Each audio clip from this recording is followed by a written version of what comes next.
Honorable Chair, Honorable Moderator, good afternoon, ladies and gentlemen and students.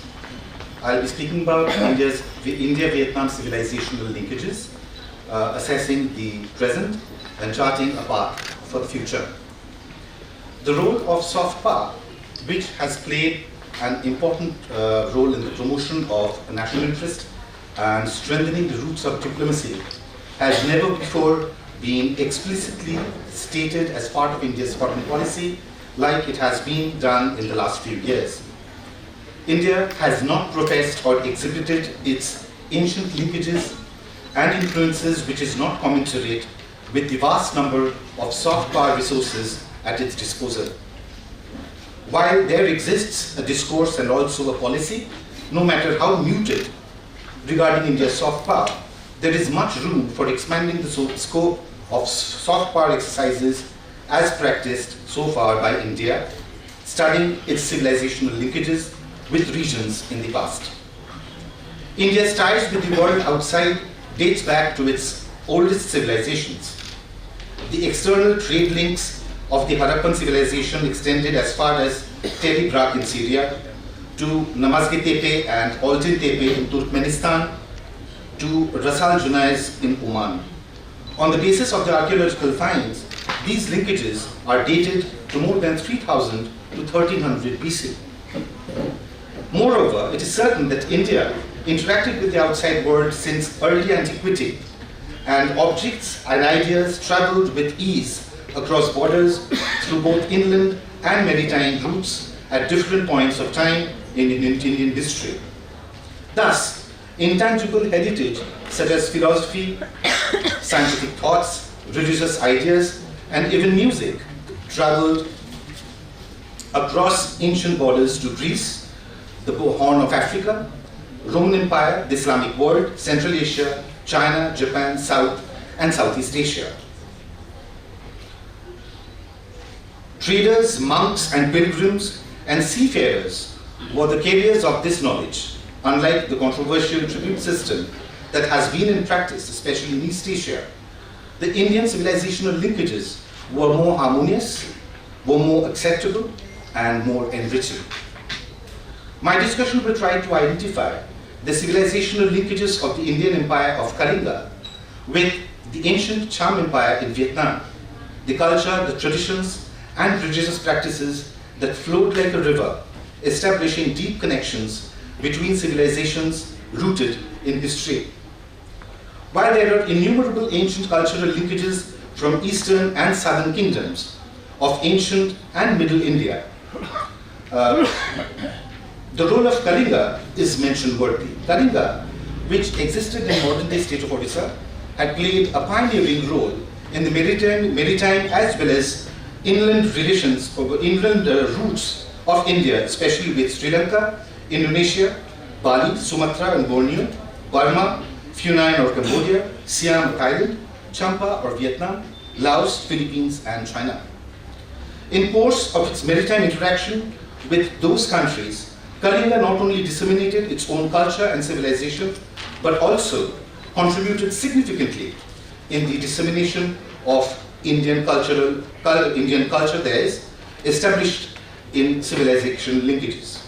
It influenced the history, the polity, the society, and the religious life of people of those countries to a considerable extent. Its closeness with Champa is remarkable. The ancient kingdom of Champa comprised the present states of North and South Vietnam, or Old Annam, including Tonkin and Cochin China, with the exception of 3 northern districts of Han Hon, Nha An, and Ha Tin. It was a long narrow strip of territory sandwiched between the mountains on the west and the sea in the east, and intersected by innumerable spurs of hills running in various directions. Cham, the people of Champa, actively participated in the maritime trade, and articles like camphor, sandalwood, porcelain, lead, and tin constituted their main items of export. Similarly, discovery of items like shoulder axes, knobbed ware, glass beads, traditionally belonging to the Champa period, were found in the sites in and around Kalinga. There were also commercial relationships between India and Vietnam in ancient times. According to R.C. Majumdar, the Indians must have been acquainted with Champa by way of trade and commerce long before they established their political supremacy in that region. One of the major trade routes between India and China passed through the coast of ancient Champa. The early Indian voyagers and traders arriving on the Malay sea route, crossing the Gulf of Siam to reach Oak Yeo in modern-day Oak Yeo commune of Thuasun district in An Giang province of southern Vietnam. Oak Yeo was an important port of ancient Champa, and from 2nd century to 6th century AD, it served as an entrepot for the voyagers. It has yielded beads, seals with Sanskrit inscriptions, gold medallions, and rare piece of statuary which indicates its contact with Indians during the ancient period.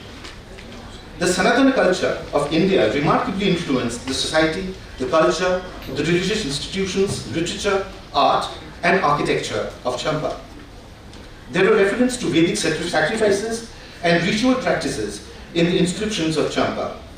The Hindu trinity worship of Brahma, Vishnu, and Maheshwara was also known in Champa. Icons of various gods and goddesses like Brahma, Vishnu, Indra, Surya, Kubera, Ganesha, Kartikeya, Lakshmi, and Saraswati have also been found from different places of Champa. God Shiva in Champa was worshipped in both the forms, the human and the linga, the later having been more popular in comparison with the image worship as in India. A number of kings of Champa were well versed in the Vedas and other ancient Indian literatures like the Dharmasutras, the Dharmashastras, the Ramayana, and the Mahabharata. The Cham were very familiar with the contents of the Ramayana. King Prakasha Dharma of Champa, that is from 653 to 670 AD, constructed a temple for Valmiki at Tarkhan, which is a very rare practice in India. In Wen Hsien Tung, a Chinese work by Ma Tuolin gives a clear picture of the Cham society in the second half of the 4th century, where it narrated that the royal dress, the ornaments, the funeral customs, and rites of mourning of Champa were similar to those obtaining in India. Buddha images of Amravati style pertaining to early centuries have also been found from Dong Duong near Da Nang in central Vietnam. In the southern part of Vietnam, the Vo Chan rock inscription on paleographic grounds assigned to the 2nd or 3rd century is in Sanskrit, refers to the first kingdom of Champa by the royal family of Shri, who was supposed to be a Kalingan. According to the Chinese chronicles, King Srimara was a Shaivite by faith. He calls himself in the aforesaid rock edict to have been a Kalingan in origin and a descendant of the Varmas. The rock edict further describes how he showed great mercy and favor to his subjects at the time of his coronation. Thus a Hindu died in Champa by Srimara. When there was no heir to the throne, the practice of letting loose an elephant to choose the successor, which was practiced in the early medieval period towards the closing years of the Ganga rule in Odisha, was also followed in Champa. The Jain Uttaradhyana Sutra mentions the maritime contact between Kalinga and Champa and the importance of Pitunda, which is an ancient port in Kalinga. Pilgrims, as well as traders of Champa, since the times of Mahavira, used to come to Pitunda, as it was a business hub as well as an important center of Jain religion.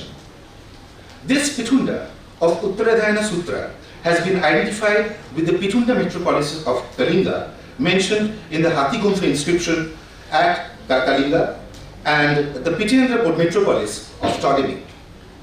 The aforementioned Jain text further states that a merchant of Champa named Palita came to Pitunda for trade and stayed there, having married to a daughter of a Kalingan merchant.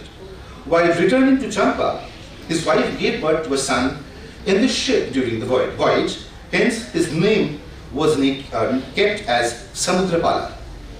The religious icons and symbols that has been in relevance in India for thousands of years also prevailed in Champa with the worship and great popularity of the Hindu Trinity. Vishnu was worshipped in Champa as Madhava, Vikrama, or Hari. A famous king of Champa named Shri Prakashatharma of 7th century built a temple for Vishnu Purushottamas at Mount. The worship of Purushottama Vishnu in the kingdom of Champa during the 7th century suggests a relationship with the worship of Purushottama Jagannath, which must have been in practice by that time in Kalinga. In the Kottara region of southern Champa, the prevalence of Shakti worship was there during 7th and 8th centuries. Bhagavati, Kottareswari or Devi Bhagavati, for whose worship a beautiful temple was constructed by Vikramasagara in the 8th century, was the presiding deity of Champa. The Chams, being influenced by the Sanatana culture, practiced deity practices, widows did not remarry, and the queen performed sati after the death of the king. However, from the analysis of Kalingan links with Champa, the important thing which catches our eyes is the use of other name from the Cham, that is the Kurian. It is evident from the Chinese records that in the year 137 AD, around 10,000 Kulians, which is a warrior tribe from beyond the frontier of the territories, attacked their southernmost districts, destroyed the Chinese forts, and occupied their territory. These people, who seem to have possessed great military skill and organization, ultimately formed the kingdom of Champa with the conquered territory of the Chinese Empire. Though the above observation has been singularly based on the linkages that were established between Kalinga and Cham, civilization and inheritance kept on growing with Indian traders traveling to Vietnam during the same period for commerce, taking along with them Buddhist monks to Vietnamese shores, where they soon got assimilated with the local population and contributed to the local economy.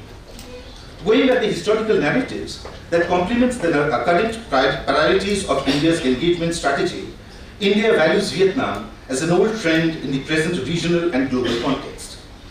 To strengthen cultural linkages between India and Vietnam, key initiatives include promoting exchanges in Buddhism, particularly through the restoration of the Cham Temple at the Maison, UNESCO World Heritage Site, organizing cultural events highlighting Indian art, dances, and festivals through the Swami Vivekananda Cultural Center in Hanoi, and facilitating increased travels between the two countries. It is to study and celebrate the several similarities in culture and customs between the two countries, including rice culture, customs between the two countries, a pluralistic view of the universe and the world, and the importance of buffalo and rice in culture and worship rituals. To conclude, it can be stated that when we observe the linkages between Kalinga and Cham, we are not recalling a trek through history back thousands of years, but we are speaking of a living creature or living culture with roots going back to our civilizational linkage. Presently, a small number of the Vietnamese Cham, also known as the Eastern Cham, follow Islam, and a relative few follow Mahayana Buddhism, and the majority are Hindu. This population is around 2.5 million. These are, the Hindus are called the Balamon people. Today, Cham Balamon people and their traditions are surprisingly intact. Their temples are still standing, their festivals are still celebrated, and the traditional Hindu ceremonies and worships continue. Life's passages, such as generations, weddings, births, and deaths, are still observed in accordance with the Hindu traditions. Connecting back to the ancient and the modern will act as a bridge to bring the two ancient civilizations together. The depth of diplomacy is culture. India, harnessing its shared culture potential with Vietnam in contemporizing the Cham civilization, will truly not just distinguish but also define the 21st century's soft power progress. Thank you.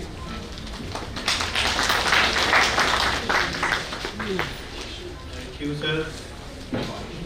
It is my humble request to all the speakers, please conclude yourself within 12 minutes because we are running late already. So, thank you, sir, for enlightening presentation.